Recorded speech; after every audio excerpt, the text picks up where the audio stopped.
2600 साल पहले उत्तर पूर्व भारत में मगध और वैशाली के समेत एक राज्य था कपिलवस्तु। उस समय कपिलवस्तु पर शक्य कुल के पराक्रमी क्षत्रिय राजा शुद्धोधन का शासन था। नमो तस्स भगवतो अरहतो सम्मा संबुद्दस्स। नमो तस्स भगवतो अरहतो सम्मा संबुद्दस्स। नमो तस्स भगवतो अरहतो सम्मा संबुद्दस्स। আজি আমি ভগৱান বুদ্ধৰ জীৱনী আৰম্ভ কৰিম। 2600 বছৰ মানৰ আগত শুদ্ধোধন নামৰ এজন ৰজা আছিল। তেখেত শাক্য যোদ্ধা জনগোষ্ঠীৰ ৰজা আছিল আৰু এই শাক্য দেশৰ ৰাজধানী হ'ল কপিলবস্তু। শাক্য জনগোষ্ঠীৰ ওচৰ চুবুৰীয়া হ'ল কলিয়া জনগোষ্ঠী। ৰজা শুদ্ধোধনে এই কলিয়া জনগোষ্ঠীৰ ধুনীয়া ৰাজকুমাৰী মহামায়াক বিয়া পাতিলে। ৰজা শুদ্ধোধন আৰু ৰাণী মহামায়া বহুত ভাল আছিল আৰু সেই ৰাজ্যৰ সকলোৱে ৰজা ৰাণীক বৰ ভাল পাইছিল। কিন্তু সিহঁতৰ ল'ৰা ছোৱালী নাছিল। এজন ল'ৰাৰ কাৰণে আশাবাদী আছিল। এদিন এটা পূৰ্ণিমা ৰাতিত ৰাণী মহামায়া এটা সপোন দেখিলে। তাই দেখিলে যে তাইক 4জন দেৱতাই তাইক উঠাই লৈ গৈছে ক'ত? হিমালয়ৰ অনুতপ্ত লেকত। লেক মানে হ্ৰদ। তাইক দেৱতাসকলে অনুতপ্ত লেকত গা ধুৱাই ধুনীয়া স্বৰ্গীয় কাপোৰ পিন্ধাই দিলে। তাৰ পিছত এটা বগা হাতী তাৰ শুৰত এটা বগা পদুম ফুল লৈ তাইক 3বাৰ ঘূৰিলে আৰু নাইকিয়া হৈ গ'ল। ৰাণীয়ে সাৰ পালে আৰু দেখিলে যে এইটো এটা সপোনহে। পিছদিনাখন ৰাণীয়ে ৰজাক সপোনটো শুনালে। ৰজাই শুনি আচৰিত পালে আৰু সেই দেশৰ জ্ঞানী পণ্ডিতবিলাকক মাতি ৰাণীৰ সপোনটোৰ অৰ্থ সুধিলে। জ্ঞানী পণ্ডিতসকলে ক'লে যে ৰজা ৰাণী বহুত ভাগ্যৱান।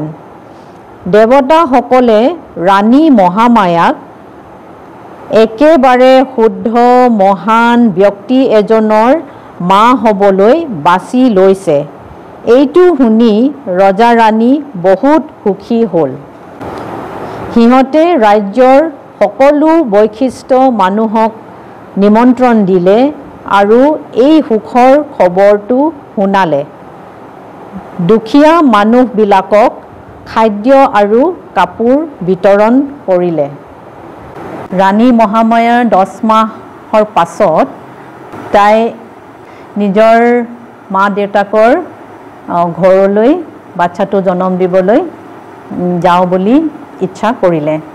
ৰাণীয়ে শুদ্ধোধন ৰজাৰ ওচৰত গৈ এই কথাষাৰ ক'লে যে তাই বাচ্চা দিবলৈ মাক দেউতাকৰ ঘৰলৈ যাম বুলি।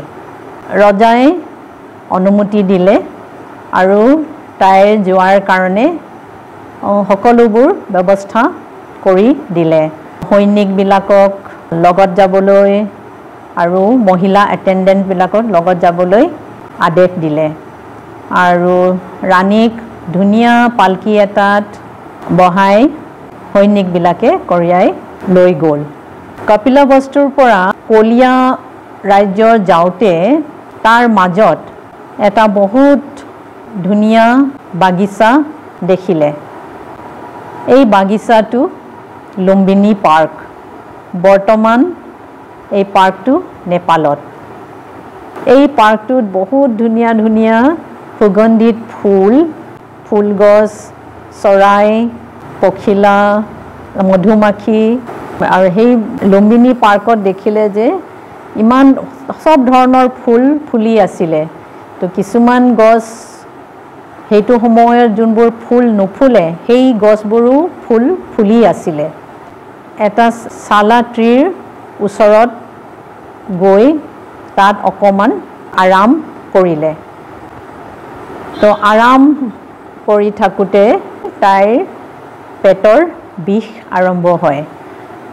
পেটৰ বিষ আৰম্ভ হওঁতে চালা ট্ৰিৰ এটা ডাল নিজেই নামি আহি যাতে ৰাণীয়ে সেই ডালটো ধৰি তাই শিশু বোধিসত্ত্বাক জন্ম দিয়ে।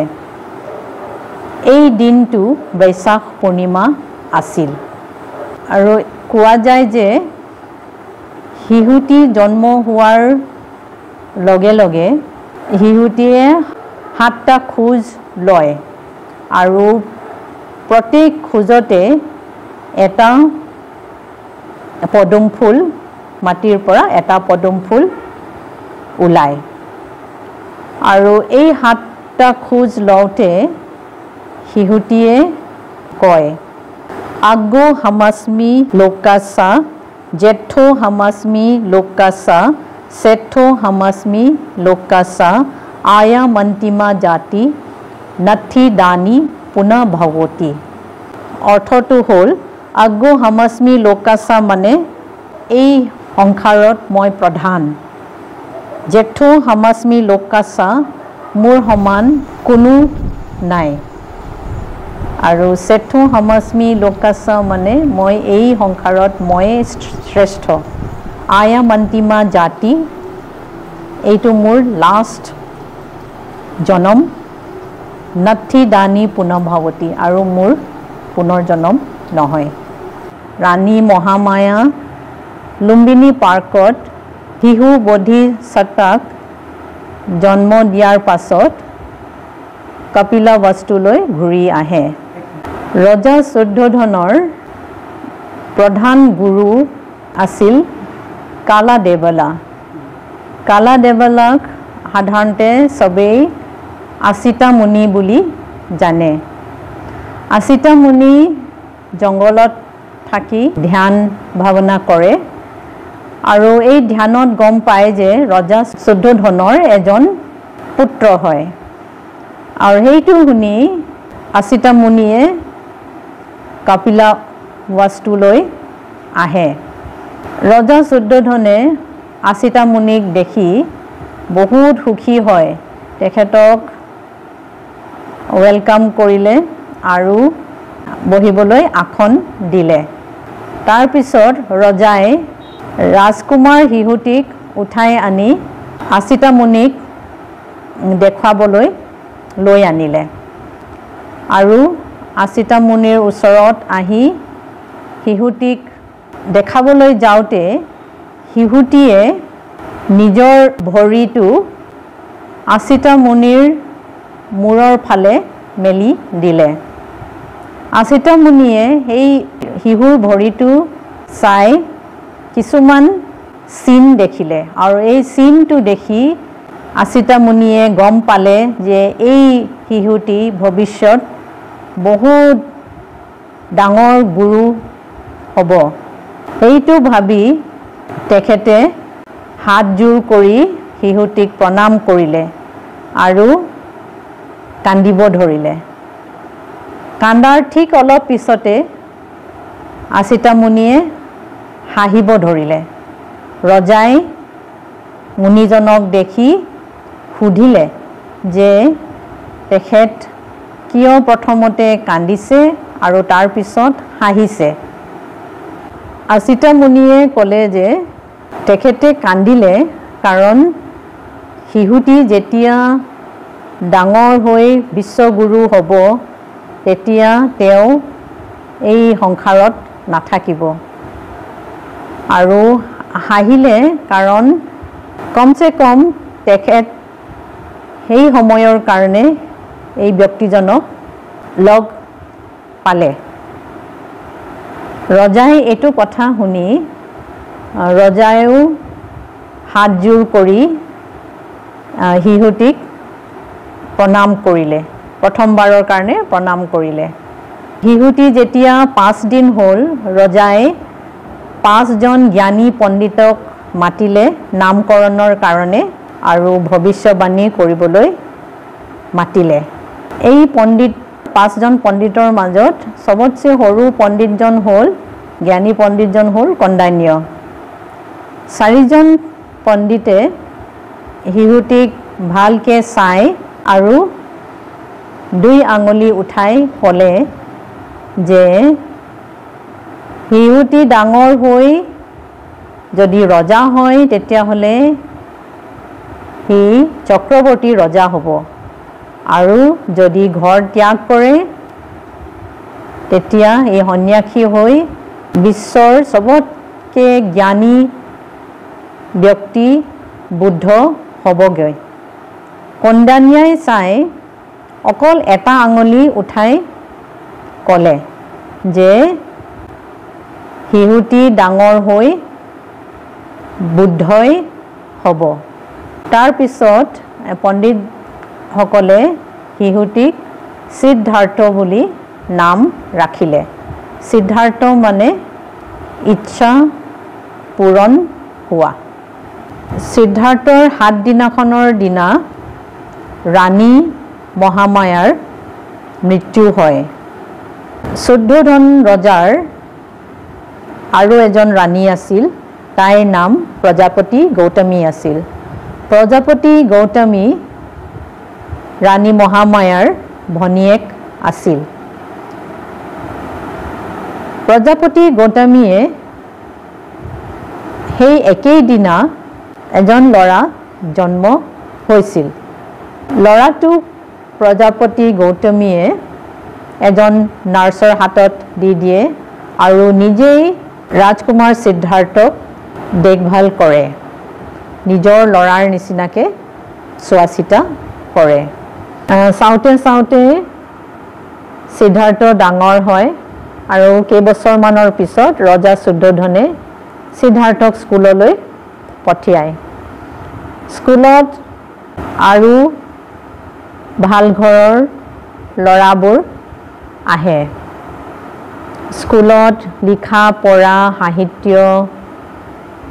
বিজ্ঞান, ভূগোল, অংক ইত্যাদি পঢ়ায়। লিখা পঢ়াৰ উপৰিও খেল শিকায়, যেনে বক্সিং, ধনুবিদ্যা আৰু মল্লযুঁজ, আৰু বেলেগ খেল শিকায়। এই গোটেই বিষয়খিনিত ৰাজকুমাৰ সিদ্ধাৰ্থ সবতকৈ শ্ৰেষ্ঠ আছিল। সিদ্ধাৰ্থ ক্লাছত সবতকৈ জ্ঞানী আছিল আৰু সি সকলো বিষয়ত ডিষ্টিংশ্যন পাইছিল। ক্লাছৰ ভিতৰত, শ্ৰেণীৰ ভিতৰত সিদ্ধাৰ্থ সবতকৈ শক্তিশালী, সবতকৈ ওখ আৰু সবতকৈ ধুনীয়াও আছিল। সিদ্ধাৰ্থক সবেই ভাল পাইছিল আৰু সিদ্ধাৰ্থয়ো সবকে বৰ ভাল পাইছিল। আনকি প্ৰাণীবিলাকেও সিদ্ধাৰ্থক খুব ভাল পাইছিল, কাৰণ সিদ্ধাৰ্থই সিহঁতক কেতিয়াও কষ্ট দিয়া নাছিল। ৰাজকুমাৰ সিদ্ধাৰ্থ বহুত ভাল আৰু দয়ালু আছিল। অকল মানুহৰ ওপৰতে নহয়, সকলো জীৱ জন্তুৰ ওপৰতো তেখেত বহুত দয়া কৰিছিল, সবকে দয়া কৰিছিল। এদিন ৰাজকুমাৰ সিদ্ধাৰ্থ আৰু দেৱদত্ত নামৰ কাজিন ব্ৰাদাৰ এজনৰ লগত জংঘলত খোজকাঢ়িবলৈ গ'ল। জংঘলত যাওঁতে ওপৰত দেখিলে যে এজাক হাঁহ। সেই হাঁহটোক দেখি দেৱদত্তই নিজৰ ধনুকাঁড়ৰ পৰা এটা তীৰ সেই হাঁহটোক মাৰিলে। তীৰটো গৈ হাঁহ এজনীক লাগিলে আৰু এই হাঁহটো ছটফটাই মাটিত পৰিলে। মাটিত পৰাৰ লগে লগে দুয়ো ৰাজকুমাৰ দৌৰ মাৰি গ'ল হাঁহটোৰ ওচৰত। ৰাজকুমাৰ সিদ্ধাৰ্থই গৈ আগত পালেগৈ আৰু পোৱাৰ লগে লগে দেখিলে যে হাঁহটোৱে ছটফটাই আছে আৰু গোটেইটো তেজ ওলাই আছে। তো তেতিয়া ৰাজকুমাৰে তীৰটো ওলাই দিলে আৰু কিবা বন দৰৱে দি হাঁহটোক লগাই দিলে।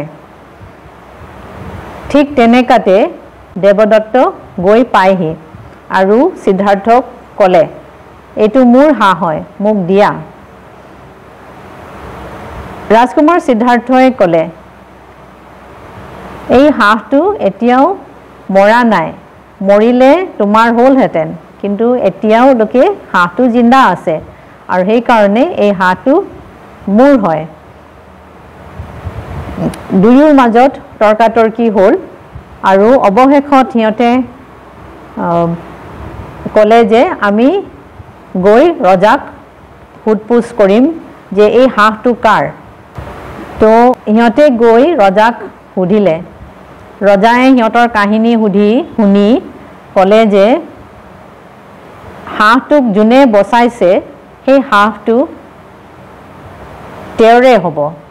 তো সিদ্ধাৰ্থই হাঁহটোক বচাইছিলে, চ' সেইটোৰ কাৰণে হাঁহটো সিদ্ধাৰ্থৰ হ'ল। এইটো ঘটনাত শুনি আমি গম পাওঁ যে ৰাজকুমাৰ সিদ্ধাৰ্থ একেবাৰে সৰুৰ পৰাই চবৰে ওপৰত মহা কৰুণা আৰু মহা মৈত্ৰী চবৰে ওপৰত আছিল। ৰাজকুমাৰ সিদ্ধাৰ্থ যেতিয়া 7 বছৰ আছিল তেতিয়া আৰু এটা আচৰিত ঘটনা ঘটিছিল। সেইটো সময়ত কপিলাবস্তুত প্ৰত্যেক বছৰে হাল বোৱাৰ আগত ৰজাই বহুত ডাঙৰ মেলা এটা পাতে। এই মেলাটোত ৰজাই নিজেই এটা সোণেৰে সাজি থোৱা নাঙলেৰে হাল বাব যায় আৰু সেইটো দিনত সবেই ছুটি পায় মেলাটোত অংশগ্ৰহণ কৰিবলৈ। তো ৰাজকুমাৰ সিদ্ধাৰ্থ আৰু তেওঁক চোৱা চিতা কৰিবলৈ বহুগৰাকী নাৰ্ছৰ লগত মেলাটোৰ ওচৰলৈ গ'ল। তাত যোৱাৰ পাছত ৰাজকুমাৰ সিদ্ধাৰ্থই মেলাটো চাবলৈ ইমান ইচ্ছা নকৰিলে আৰু এটা গোলাপী জামুন গছৰ তলত গৈ বহিলে আৰু তেওঁক চোৱা নাৰ্ছবিলাকক ক'লে যে সিহঁতে গৈ মেলাটো চাব পাৰিবগৈ। তো সিহঁতে গুচি যোৱাৰ পাছত ৰাজকুমাৰ সিদ্ধাৰ্থই নিজৰ চাৰিওফালে চাই প্ৰাকৃতিক লক্ষ্য কৰিলে যে প্ৰথমতে সি দেখিলে এটা এবিধ ডাঙৰ জেঠীৰ নিচিনা গৈ পৰুৱা ঘৰৰ ওচৰত গোটেই পৰুৱাবোৰ চেলেকি খাই আছিলে আৰু ঠিক অলপতে দেখিলে যে এটা সাপ আহি সেই জেঠীটোক মূৰত কামোৰ মাৰি খাই পেলালে আৰু অলপ পিছত দেখিলে যে এটা বাজ চৰাই আহি সেই সাপটোক উঠাই লৈ গ'ল, মাৰিলে আৰু খাই পেলালে। এইটো দেখি ৰাজকুমাৰ সিদ্ধাৰ্থই বহুত ভাবিবলৈ ধৰিলে আৰু এই গোলাপী জামুন গছৰ তলত বহি ধ্যান কৰিব ধৰিলে। ধ্যান কৰোঁতে ৰাজকুমাৰে 1 ঝানা 2 ঝানা 3 ঝানা 4 ঝানা পাই গ'ল। তো 4 ঝানাৰ পোৱাৰ পিছত ৰাজকুমাৰে বতাহত উপঙি গ'ল। তেতিয়ালৈকে গধূলি হৈ গ'ল আৰু ৰজা আৰু ৰাজকুমাৰক চোৱা চিতা কৰা নাৰ্ছবোৰ ঘূৰি আহিলে। সিহঁতে আহি দেখিলে এই আচৰিত চিনটো। এইটোক দেখি চবেই ৰাজকুমাৰ সিদ্ধাৰ্থক বন্দন কৰিলে আৰু ৰজা শুদ্ধোধনেও দ্বিতীয়বাৰৰ কাৰণে ৰাজকুমাৰ সিদ্ধাৰ্থক প্ৰণাম কৰিলে। আজিৰ কাৰণে 5 নম্বৰ পাঠটো ইয়াতে সমাপ্ত কৰিছোঁ। সাধু সাধু সাধু।